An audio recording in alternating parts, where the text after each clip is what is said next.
Welcome to The Conservative Edge. I'm Dr. Joe Corey, your host. This show will give you an edge on the truth. Is it about substance on each and every issue? Today we deal with a very controversial issue, which is the Second Amendment. And I believe that it's probably the most misunderstood and the most fought over issue in the country. Today I deal with it with an expert in the law, and that happens to be my co-host, Dr. Kindra Rotunda. She's a professor of law and international law at Chapman University. She served our country as a major in the U.S. Army. And we're very happy to have her expertise here on a subject that I'm sure in many ways is dear to your heart. Welcome. Thank you. Pleasure to have you. The reason why the Second Amendment is so important is because in this show, we continue a series of shows on all of the elements, major elements, of the platforms of the 20 plus individuals who are running for President of the United States on the Democrat side. We take the issue and we'll discuss its benefits and its drawbacks in an honest and straightforward fashion. Today's segment deals with the Second Amendment. What makes this issue, the Second Amendment issue, so important and so relevant, because many, in fact all of them, on the Democrat side are running for president with the idea of restricting the rights of people to bear arms. And some of them are going all the way. Senator Harris and Booker made it a central issue in their campaigns. Senator Harris stated that if the Congress does not deal with whatever she wants to have done within 6 months, she will deal with it in an executive order. Can an executive order turn the Constitution? Can you actually amend the Constitution by an executive order, or is that a pipe dream? No. I mean, obviously, there's a process to amend the Constitution that involves input and votes throughout the country. The most important aspect of our understanding of what the Constitution really means and how it's applied comes from our U.S. Supreme Court. Of course. And what we see with our U.S. Supreme Court is that over time, the law actually develops, our understanding of the Constitution develops. Mm-hmm. So when we look at, for example, the Second Amendment does secure our right to keep and bear arms. But that how we interpret that has shifted and changed and developed over time. Understood. The most important current case on it really is D.C. versus Heller, because it's one of the very first cases that assures the individual right to bear arms. So prior to that, there's been a lot of question and discussion about what the Second Amendment means with its reference to the militia, because it specifies that a well-regulated militia being necessary to the security of a free state, the right of the people to bear arms shall not be infringed. And so there's been a lot of discussion and debate about what the founders meant when they referred to the militia. So Heller answers that question once and for all. We hope. Well, and there is a new case coming up as well that we'll talk about in just a moment that's actually kind of like Heller.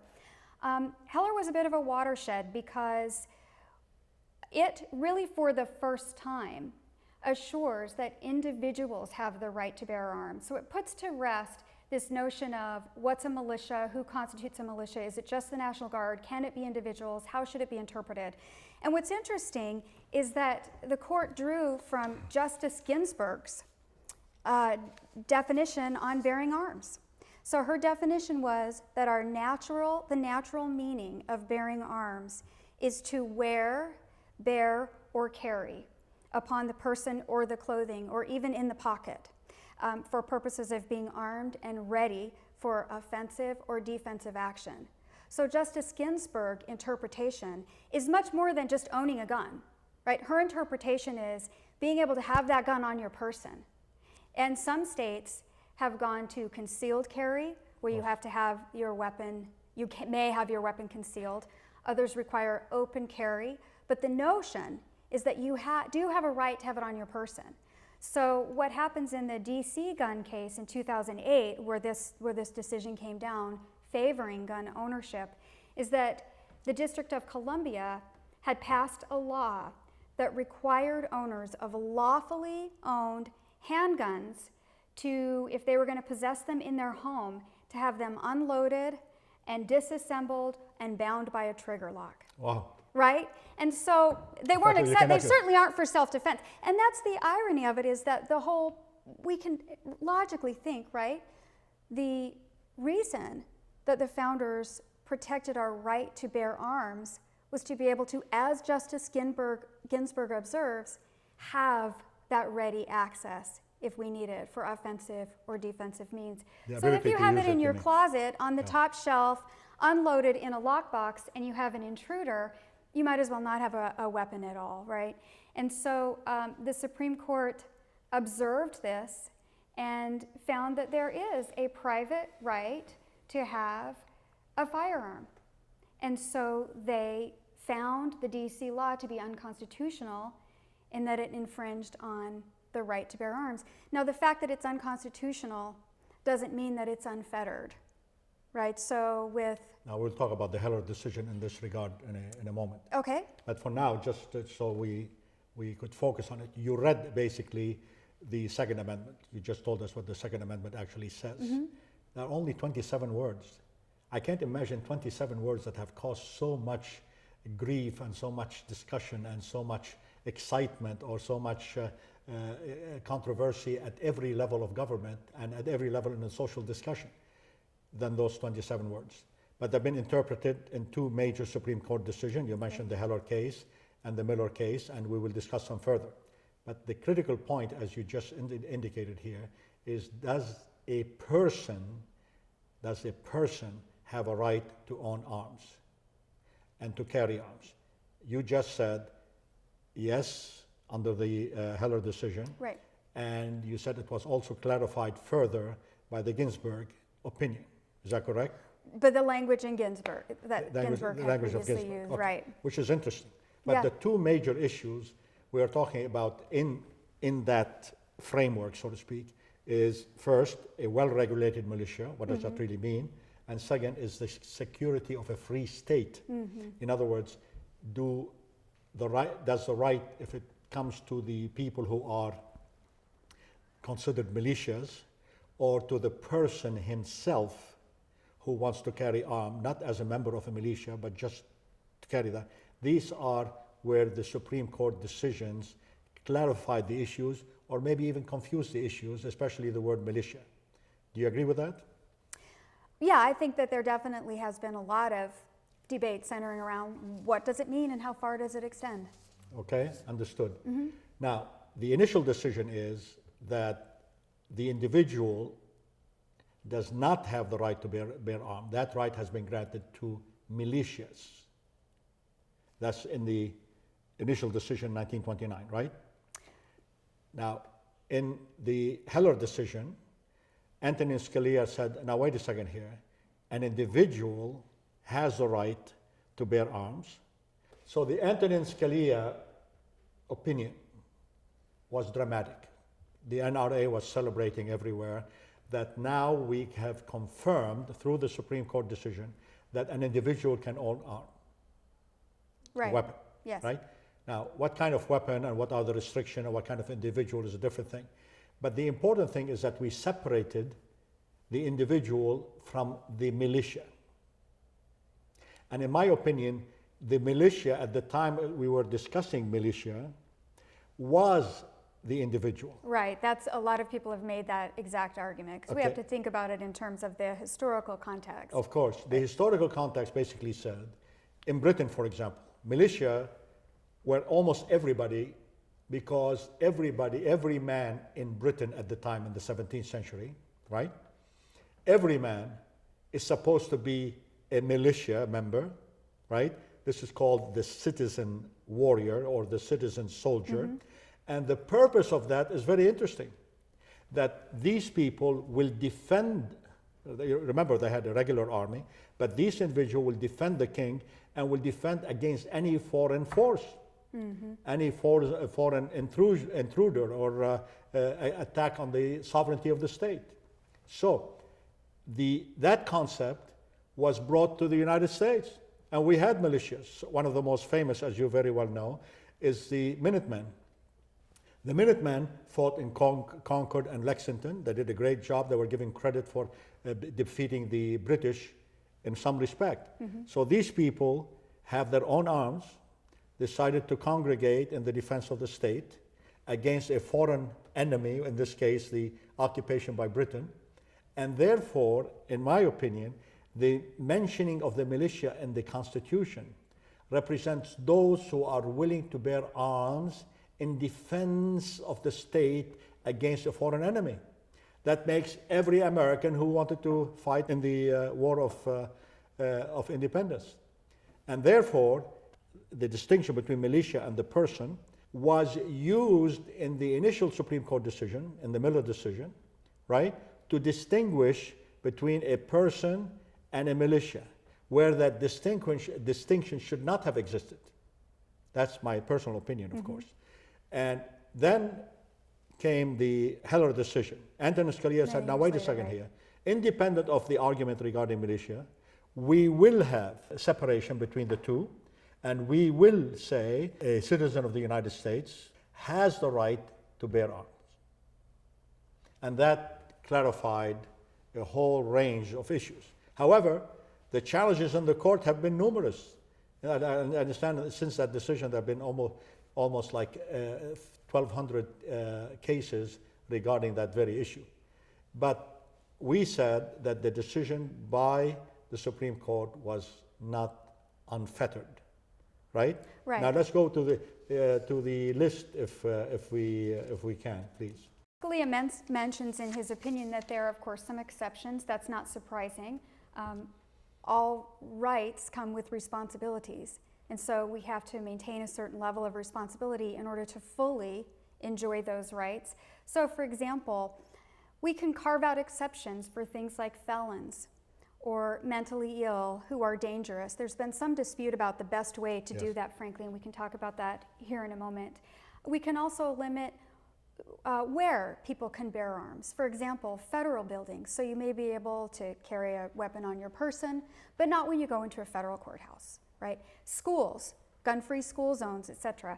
And so even though the court has now acknowledged that the Second Amendment is specifically looking and protecting individual rights, that it doesn't have to be, it's not protective simply of the National Guard, but that each and every one of us have an individual right to bear arms.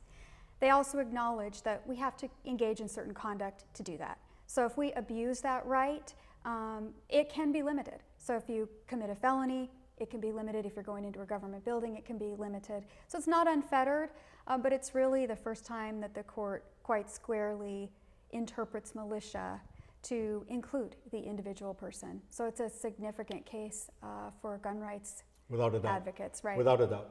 Now, if you buy any arm from a federally sanctioned arms store or arms seller, right?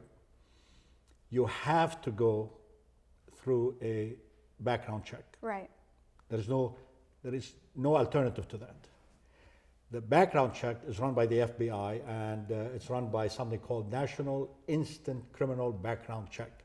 Right. As soon as you submit, you fill out the form, they instantly send it to the FBI, and you get an answer. Some people complain about how long it takes to get an answer, but that's a different issue. However, if you are in any of these categories, which I will mention in a minute, right, you cannot get a permission to buy arms. Now, let's look at the list. If you have, as you said, criminal record. Number two, if you have used a controlled substance.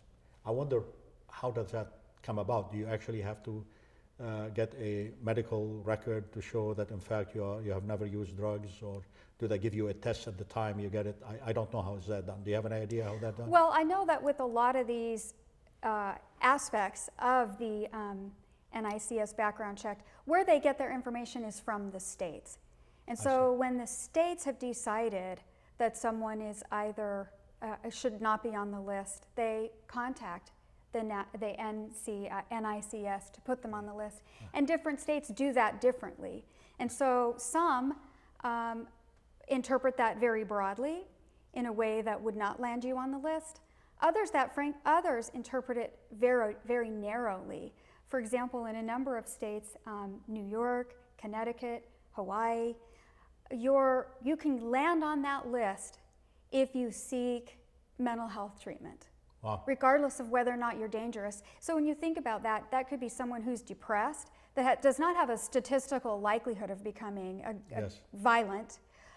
Consider someone who's maybe going through a grieving process that's depressed and seeks assistance for that. That could land someone on this registry. And so it really kind of depends, state by state, what your state reports to the FBI. Interesting. Yeah. Let's finish the list. Those who have restraining orders against them cannot get arms. Those under indictment cannot buy guns. Those with adjudicated mental health. Now this is, I think, where the state comes in. Right. Right? And those who are undocumented immigrants, but many of those who have been deported from this country, they had arms and they were selling drugs and they were committing crime, and we know all the stories. Those with dishonorable discharge from the military cannot get armed, and those who have renounced their citizenship. And one would think is, who renounces their citizenship? 2 years ago, 3,500 Americans decided to renounce their citizenship, primarily for tax reasons, to avoid the taxation. So anyhow, so this is the reality right now. However, most people who acquire arms, 60% is estimated, they don't go to a sanctioned store or a center to buy their arms. They do it either online, they go to gun shows, and they do it person to person. How do we cope with this? Well, they ought to be going through the system. They ought to be going through the check. Yeah. They may sell illegal Of course. weapons illegally. So there's a lot of ways to get illegal ways to get around that. So, but yeah, they're supposed to go through the background check. Yes, I understand. Right. But the question here to me is, are some states who say, oh, we don't care? For example, New Hampshire, say, you know, you're not required through any background checks. Just if you want to buy a gun, just go buy a gun. That's one big problem, right? Now, the other idea is, the other extreme that is, and this is what Harris and Booker want to do, is to create a national registry. If you own a gun, you have to come and register, tell us who you are, and so on and so forth. A lot of people think that this is an intrusion on our First Amendment right and intrusion on all kinds of rights that are guaranteed by the Constitution, when somebody knows exactly what you have in your house.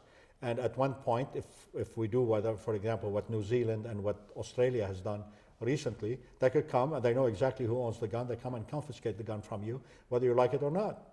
Now, this is what the issue, the fundamental issue of the Second Amendment is, to protect against state tyranny. So what these people are saying right now, those running for on the Democratic side, is we should go all the way and create a national registry.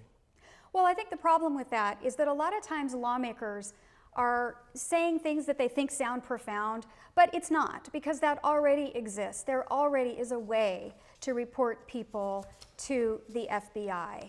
And it's not being done in a lot of states. In fact, a few years ago, Congress had a law that would penalize agencies, heads of agencies, who were not putting people on that list who should have been on that list, because there's been a lot of mass shooters, frankly, that should have been on that list.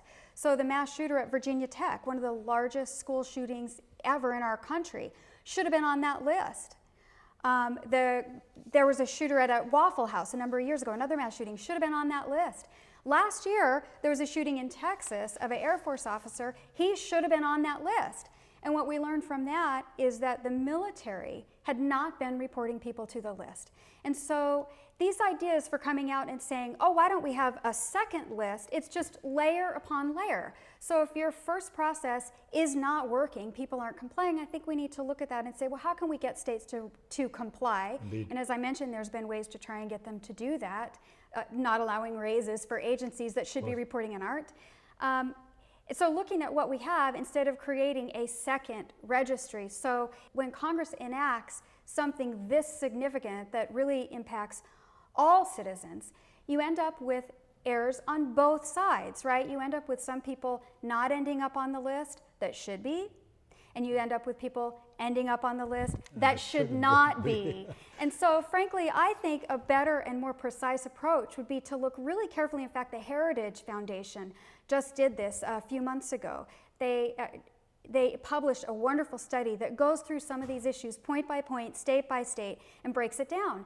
And I think Congress ought to take a look at that, and our presidential candidates ought to take a look at that before they come out and decide that, look, we ought to have another gun registry. Let's look at what we already have. Are there ways to fix it? Are there ways to assure that mass shooters do not have weapons, but that people who have committed no crime and want to have a weapon in their home to defend themselves can be assured that they will have that weapon? And so I think this happens a lot of times when you end up with new candidates saying, I've got a great idea, and they don't even really pay attention to what already exists. I mean, an area where you see this a lot is the VA. You know, that's the area I work in a lot, and you see all the time Congress piling regulation upon regulation, and in some ways it just makes the issue much more convoluted and actually has the opposite effect. But let us assume that Yep. you have a gun and I want to buy it. Okay.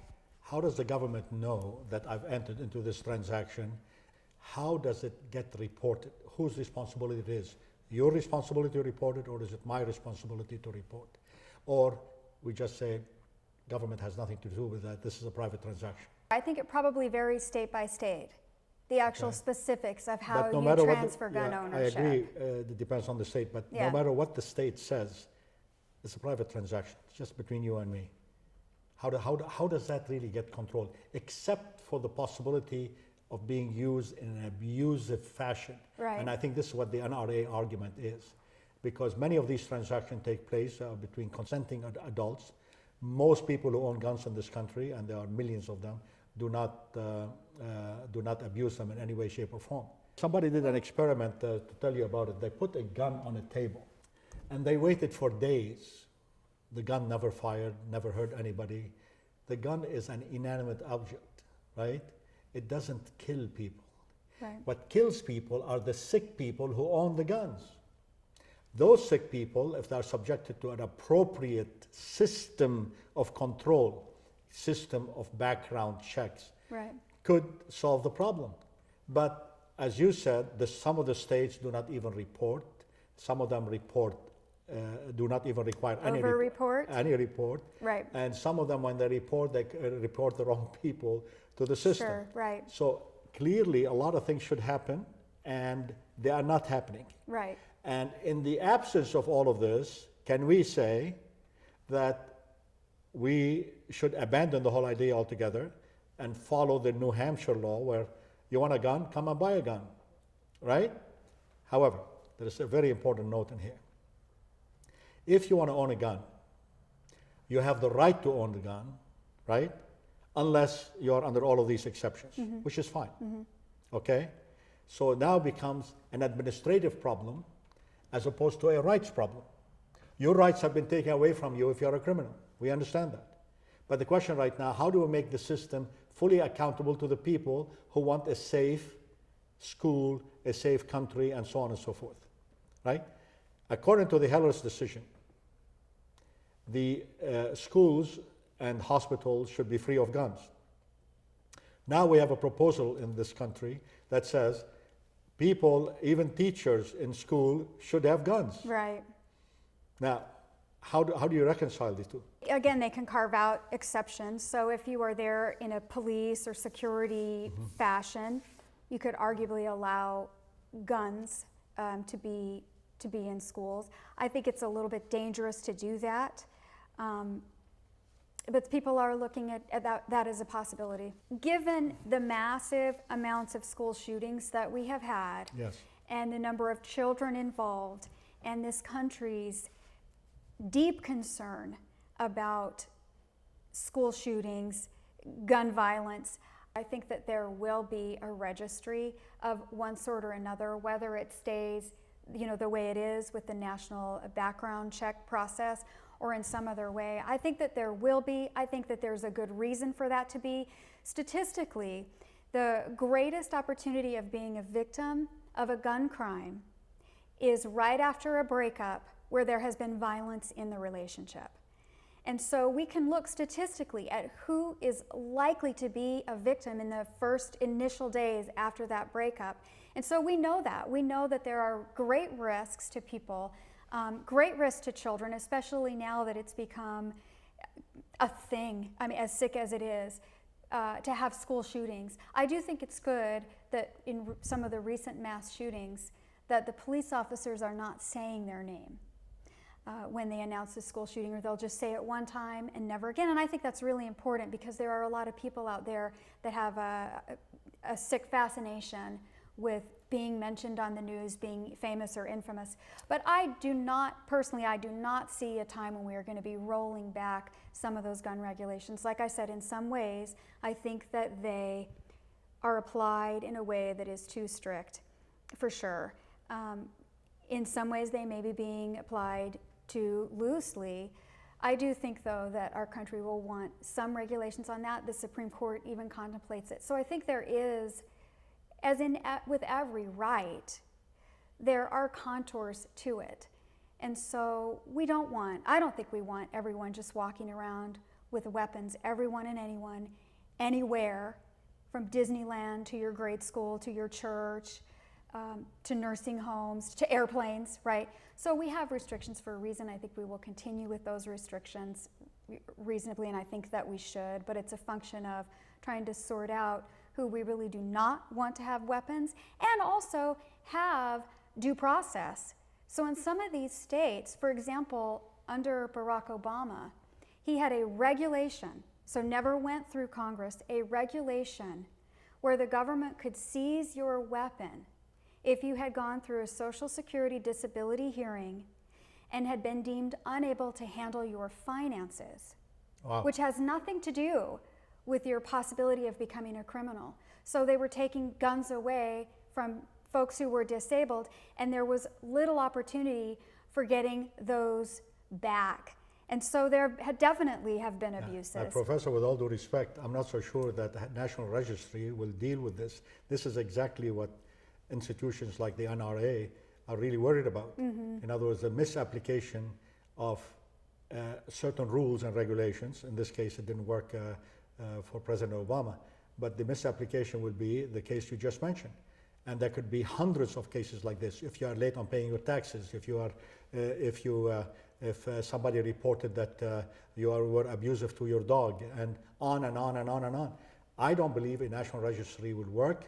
I think it could be very intrusive, and in fact, many people could think that this is the beginning of the so-called government tyranny process. Well, when you say national registry, though, what are you specifically envisioning? Because really, we do have one with states having to submit names to the FBI of those who have committed X, Y, Z Okay, how about those who offenses. bought the guns privately, or how about those who have bought it online and maybe didn't even pay taxes? The point here is this: the right to own a gun has some limitations. Sure, I agree with right, that. yes. How to enforce the limitation could really get us to where we do not want to be.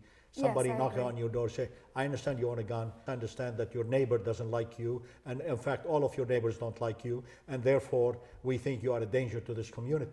What Right. happens then? Right. Very- Well, very obviously, other constitutional rights need to come into play, right?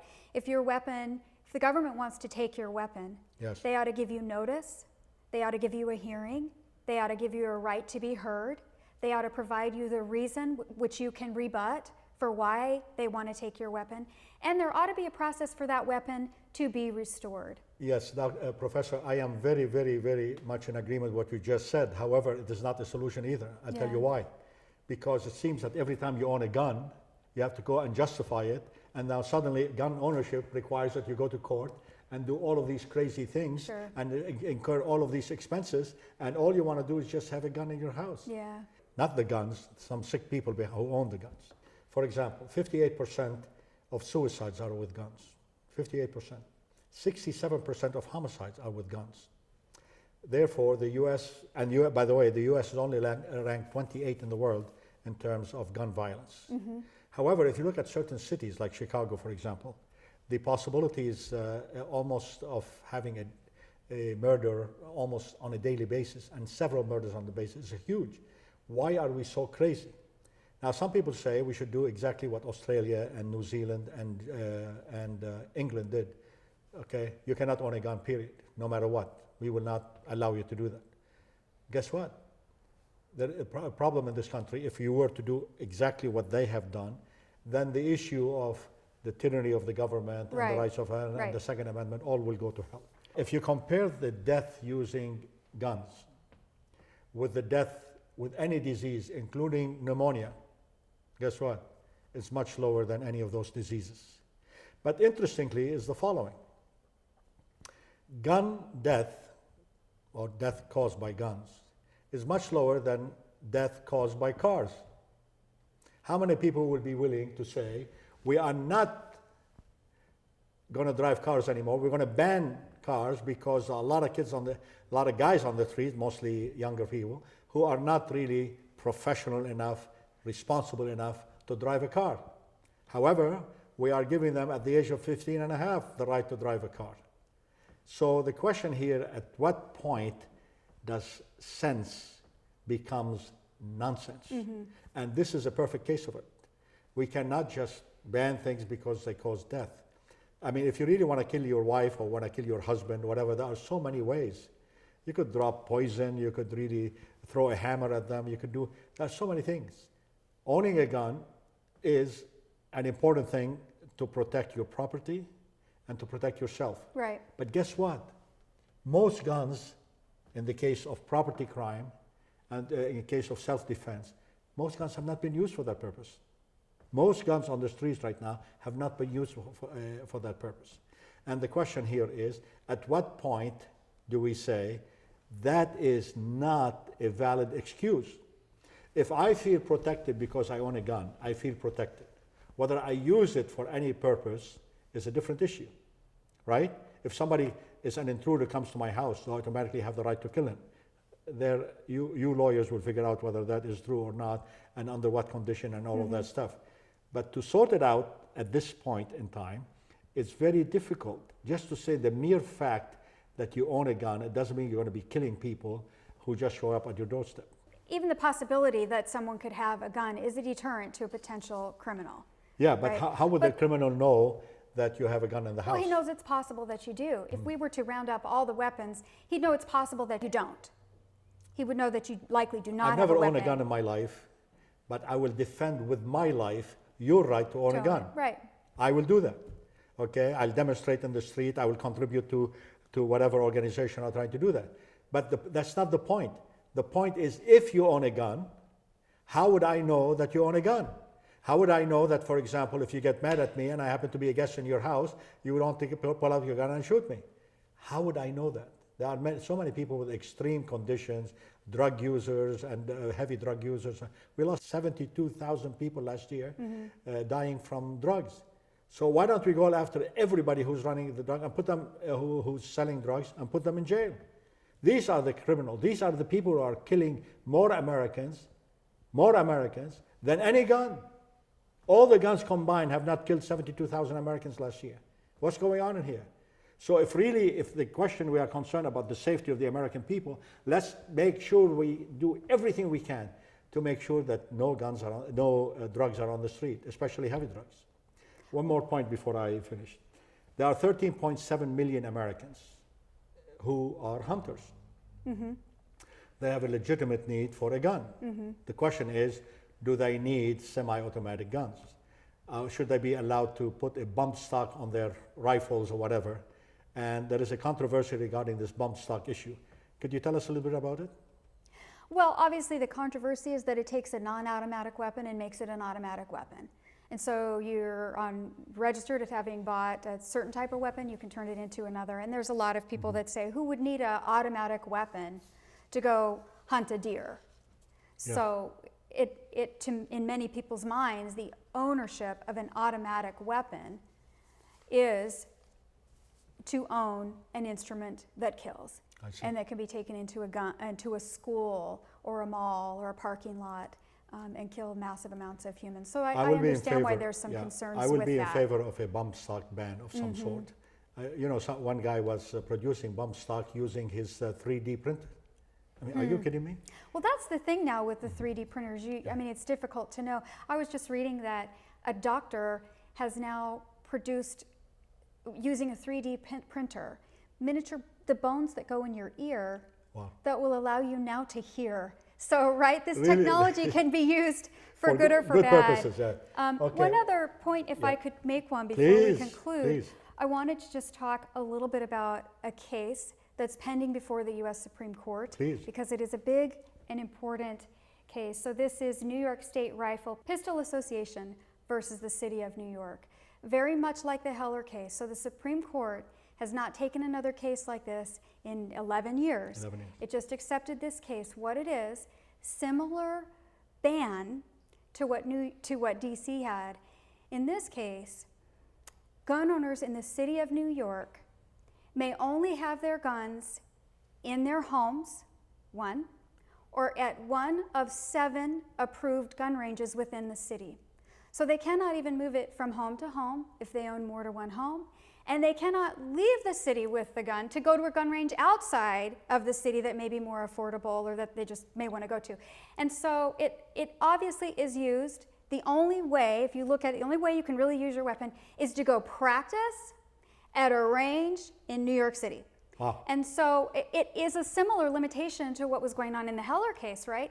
So the Supreme Court has accepted certiorari of this case. They'll be hearing it in the fall. And New York is going crazy about this because they fear that this will extend gun ownership rights just the way that Heller did. And they're afraid where that might go. So New York is now scrambling to amend that provision. In fact, they were before the court recently arguing that we are now considering amending the law, so you don't need to hear the case, to which the court responded, an amendment is not a new law.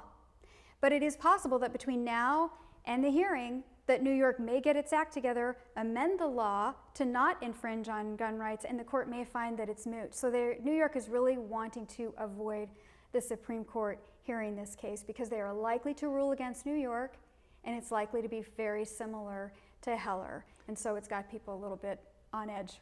Well, I hope that the Supreme Court will be rational in this case. One last point here, and we'll close with it. 1.4 million guns a year are stolen in property crime. 1.4 million. Wow.